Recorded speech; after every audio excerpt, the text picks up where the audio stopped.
Hey everyone, today we're going to work on some more ratios and we will be going over this assignment. We're going to do a couple together and you're going to do the rest on your own.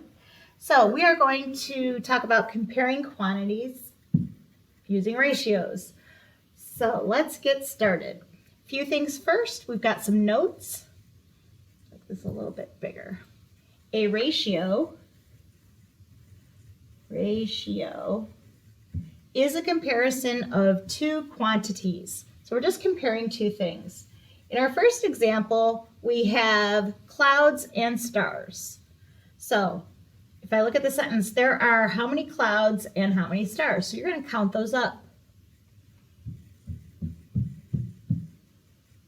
Okay, we've got 6 clouds and 1, 2, 3, 4, 5, 6, 7 stars. You're going to use that to complete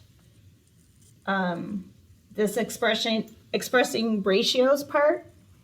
We're going to write it with the word 2 as a fraction and with a colon. So you're still going to use the same number, that there's 6 clouds to 7 stars. So you would write 6 to 7 for the ratio. Clouds to stars, still 6 to 7. So you're going to rewrite it as a fraction. And here, you're just going to put in the information and rewrite it using the colon, the 2 dots. All right. Find the ratio of the quantities and express the ratio in 3 different forms. We can write ratios 3 different ways. We use the word 2, we write it as a fraction, and we write it with a colon. So for each of these, you're going to write the ratio 3 ways. Okay, our first one, squares to triangles. Whatever word comes first is the number that you use first. So we're going to count up how many squares there are. 1, 2, 3, 4. Okay, so I have 4 squares. And in this column, I'm going to be using the word 2. So my ratio is 4 to, how many triangles do I have? 1, 2, 3. I have 3 triangles, so my ratio is 4 to 3. I wrote it with the word 2. Now I'm going to write it with a fraction. First word goes on top, 4 squares to 3. I'm going to put an S here for squares, to 3 triangles. And I can also write it with a colon, so 4 dot dot 3. Okay, so you're going to finish those. It's pretty easy. Okay, next. Parts and whole. All right, ratios compare. First of all, let's cross this out. We're not going to use that part right there. Okay, what ratios compare? They do part-to-part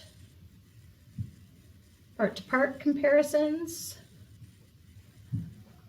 We do part-to-whole comparisons, part-to-whole. And the third one is whole-to-part. Whole to part. For example, in class the other day we were working on ratios.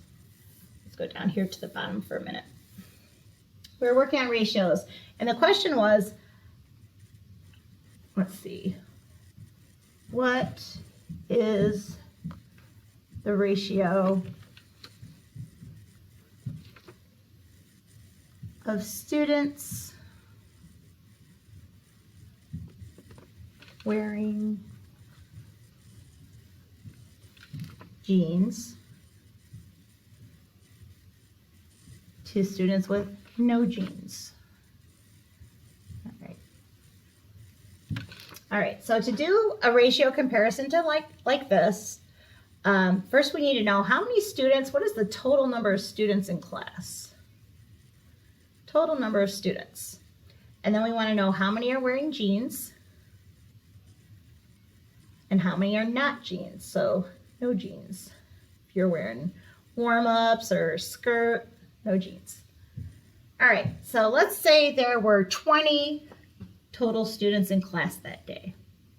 Out of those 20 students, 7 were wearing jeans, which means 13 were not wearing jeans.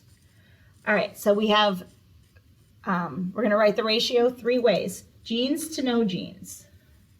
So since the word jeans comes first, my jean wearers are 7, not jeans to 13. So the ratio of jeans to no jeans is 7 to 13. Write it with a colon, write it with the word 2, and write it as a fraction. Okay? Now if I wanted to take that same information and do a part to whole comparison, we would say something like how many students were wearing jeans out of all the students in class. So that would be jeans to total. What is the number of students wearing jeans to the total number of students in class? Well, our jean wearers are 7 to our total number of students is 20. So our ratio of jeans to total, this is a part to whole comparison, part to whole. When whole, that means how many do you have in your group? So part to whole. And I would write it with the word 2. And I would write it as a fraction, 7 to 20. Kind of like 7 out of 20 students are wearing jeans today. All right, so we're going to go back up to this side of the worksheet. We have our part to part, part to whole, words written in. All right, so this one, count the quantities, write the ratio below in 3 forms. So hard candy to lollipops. The ones with the wrappers, somebody called them grandma candies. Okay, those are the granny candies. You're going to write the ratios of candy to lollipops. You're going to write it using a ratio, or the colon. You're going to write it using the word 2. You're going to write it as a fraction.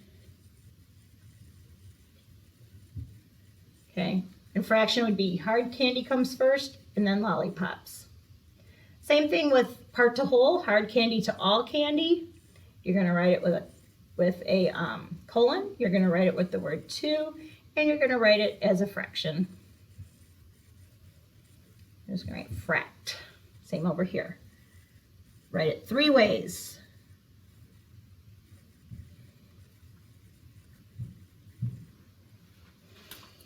All right, moving on. Write the ratios below in 1 form. Use the first quantity listed as the part. Okay, so for example, some of these are part to part, like our first column here is part to part, and then we have part to whole, and then whole to part. So when they say part to whole to part, we're using whatever word comes first in the example. In our first example, cats is going to come first. All right, so we're going to write this as a part to part comparison. So how many cats to dogs? So we have 5 cats and 11 dogs. Okay, whatever word comes first is our first number. So 5 goes with cats, 11 goes with dogs. Now part to whole, we're supposed to use cats, so we still have 5, but now it's out of total animals. How many animals do we have? Well, 5 plus 11 is 16. So there's our part to whole, cats to all the animals. And now we're going to flip it for the whole to part. There's still 16 animals in my set, and 5 of those are cats. All right, so I had some students a little confused about this bottom part. Watch out for the bait and switch. There are 5 lions and 4 cubs. What is the ratio of cubs to lions? The correct ratio is 4 to 5, not 5 to 4. Order the quantities in a ratio based on the question, stem, or writing prompt. So they gave it in the order of lions and then cubs, but then the question was flipped. So when you do this one, there are 6 tubas and 11 trumpets. What is the ratio of trumpets to tubas? Make sure that trumpets comes first. Okay, so this was our homework assignment. The rest is up to you to do. Have a great day.